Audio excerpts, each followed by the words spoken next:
was the 6th summer after I spawned that I went to my first Aggie's Day ceremony. You know, Aggie, the dry cider who saved the world from cracking in two.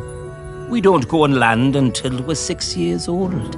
It's all swimming, wafting around. Standing up is hard at first, the weight distribution. Anyway, I went up dry side for the ceremony, and that was where I first met Sam.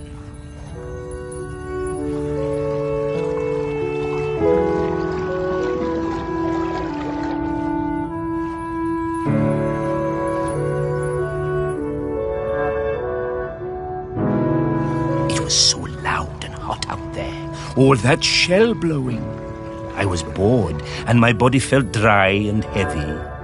I was too young, really.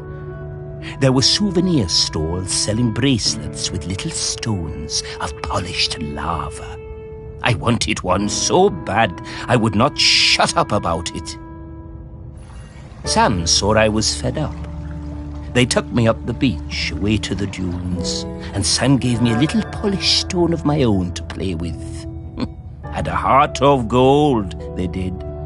It wasn't until years later that I found out it was a tiny replica of the one Aggie died on. We became good friends. Sam helped a lot. They were always on my side.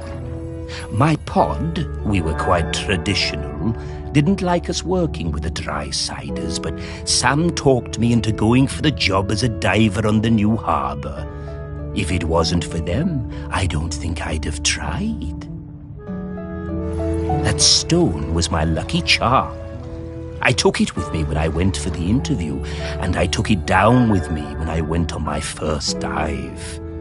I had a pocket made specially in my tool belt. Sam took me under their fin, invited me out to the Camel, and let me stay with them and Blythe on the ferry if it was a late one. And there were plenty of late ones. Karaoke nights are still my favourites. Every time I feel that lucky stone in my pocket, I think... I remember all...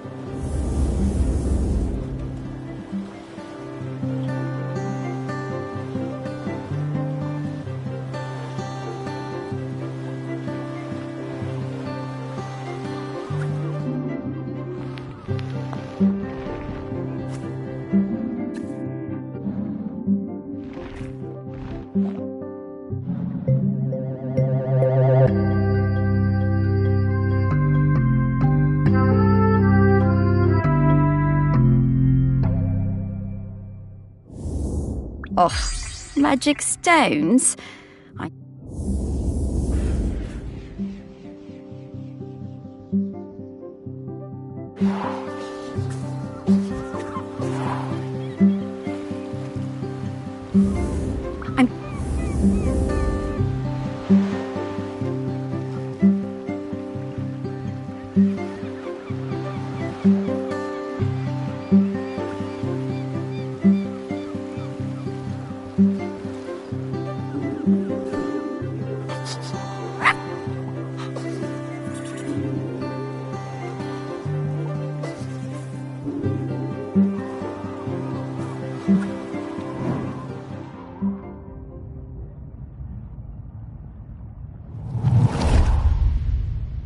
By the time Sam started as the harbour controller in '79, the fishing industry in Shelmiston was on its arse. No way to compete with those factory trawlers from the mainland, was there?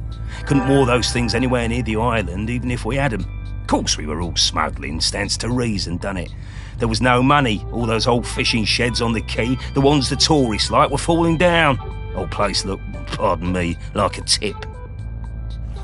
There was a lot of trouble at first. Sam trying to stick by the rules and catch us out any way they could, and us trying any which way to give her the runabout. Wasn't easy, mind you. She was smart, that Sam. You never knew when they were going to pop her head out of the water beside your tub. And to be fair to Sam, some of them smuggling boys were bad uns. Worse stuff than booze on some of them boats, and that's the truth. Probably no bad thing Sam put a stop to it. But in time, Sam started to see how things were, how we do things, and we came to an understanding of sorts. If Sam turned a blind eye to a bit of the decent stuff, the harmless stuff, then we'd report the worst of it. I mean, we all want to keep the seas safe, stands to reason. Plus, Sam was partial to a bottle or two of the sheep shank on occasion. Oh, yeah. Sam was sharp as a gutting knife. They made us hand over some of the, shall we say, dividends to fix up the quay. All them sheds and that. Make them into something we can be proud of. Turn things around for Shelmerston, that did. Now we get more of those tourists since the big ferry started. And they love a day out on a boat. Ken takes them all out, he does. At the same time, Sam organised a kind of work-sharing thing with the fish folk.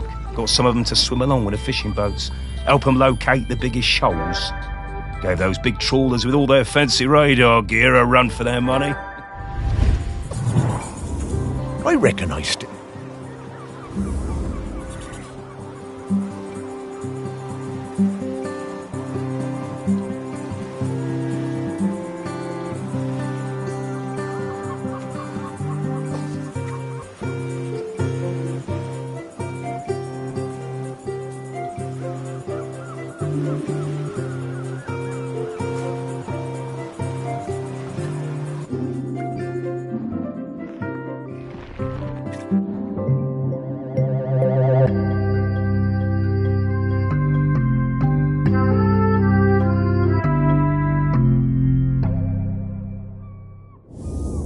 Ah.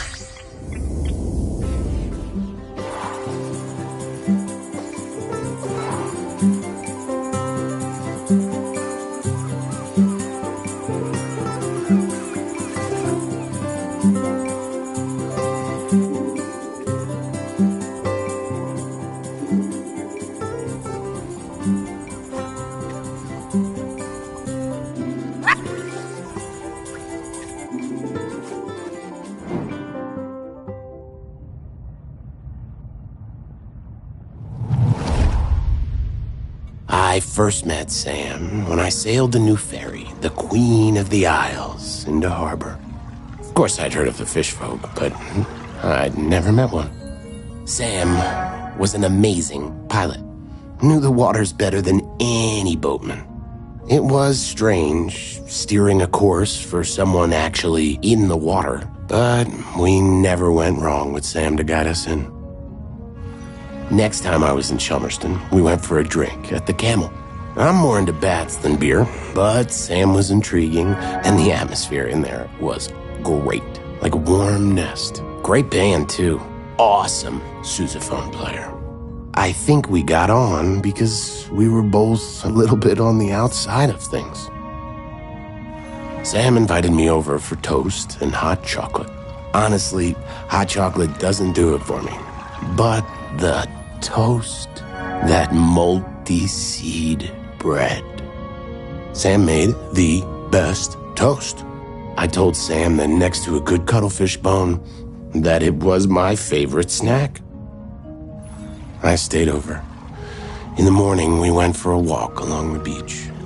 And just as the sun was rising, I took them flying on my back. We went up and looked down over the islands. Sam wasn't scared at all. They said it was like swimming through the air. It was on the next trip to Shelmerston. We just sighted land when Sam's head popped out of the water right beside my berth and passed me a fresh cuttlefish bone, carved especially for me. When we moved in together, it was the best day of my whole life. I put that cuttlefish bone on my bedside table within big reach. I just remembered that time Blythe and I did a duet at the karaoke. I can't believe I agreed to it.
I swim with a pod south of the Fire Isles.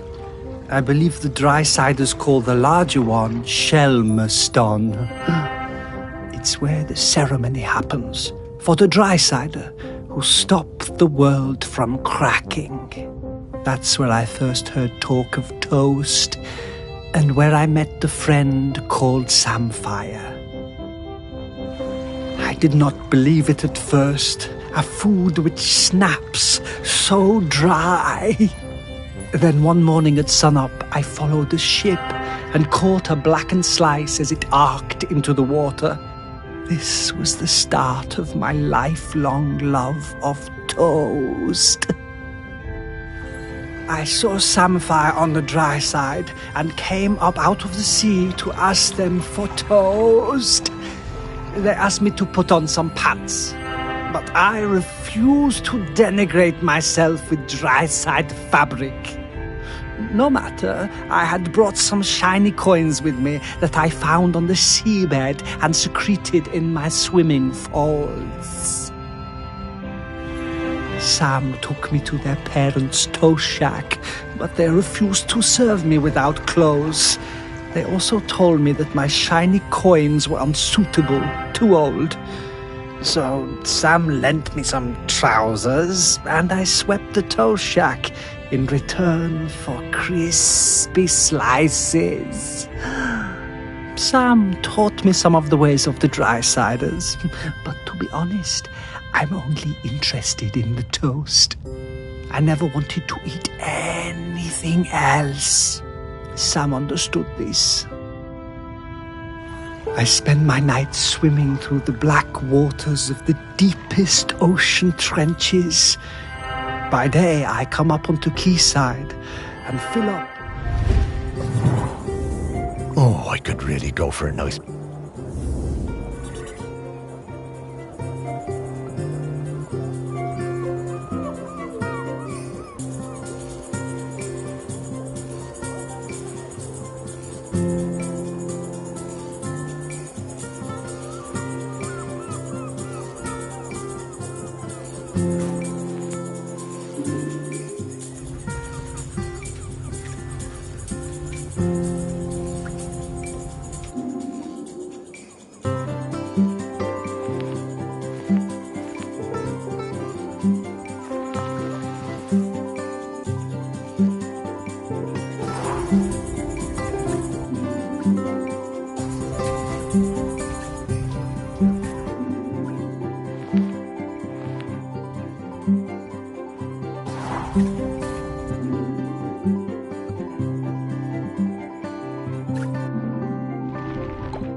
When I was a kid, I hated the annual Morlo Cull. I was kept away and found excuses not to be there. Then, aged 10, my dad marched me down to the beach with other men and put a knife in my hand. It was the worst day of my life. I saw Morlos slit from jaw to belly, more blood than you could imagine. I didn't sleep for months after. But you grow up, don't you? I never felt it right that we was killing Morlos, but what could I do about it? I was just a fisherman. One day I see Samfire, the new harbour officer, handing out leaflets on the quayside. Stop that cull! I went along to that first meeting at the campsite. Greg Litherland was one of the other organisers. It was beautiful. So much hope around that campfire. When I spoke about the pain of the Morlo, it really felt like the young uns were listening. Me, Sam and Greg held regular events to raise funds for badges and patches. I was proud to wear mine on me best Gansey. There was quite a rift between us and the old guard. They felt the ban was an attack on our ways. Sam and me took a load of the fishermen out for a beer, and Sam made them listen. They really respected Sam. We got most of them on our side that way. By 87, we finally felt like we had enough support to push for change. So the week before the Morlo showed up, we organised a mass dying on the beach. There were loads of us lying down on that sand. Islanders, fishermen, fish folk all together. And the press showed up, and the mainland TV, and for the first time in 500 years, we stopped that cull.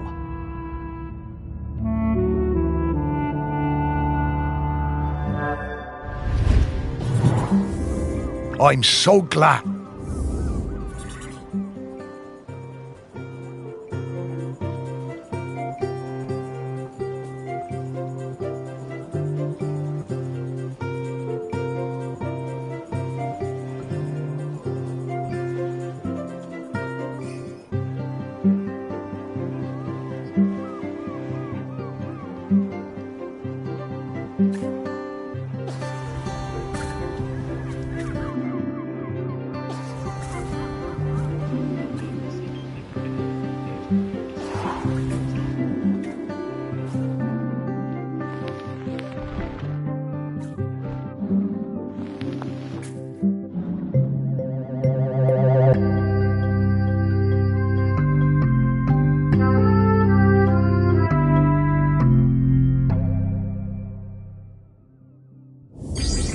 Oh.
Ahoy there, Morris! Well, we want...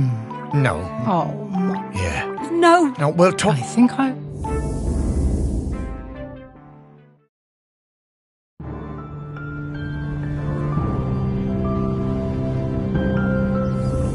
Okay, we... No. No, Morris. No, it's all... That's not true. No, it is. Morris, love. I'm... Then... I am the... Right. And... Close. I know. All right, Spot. Aggie. Aggie? She is. But where... Back to yon.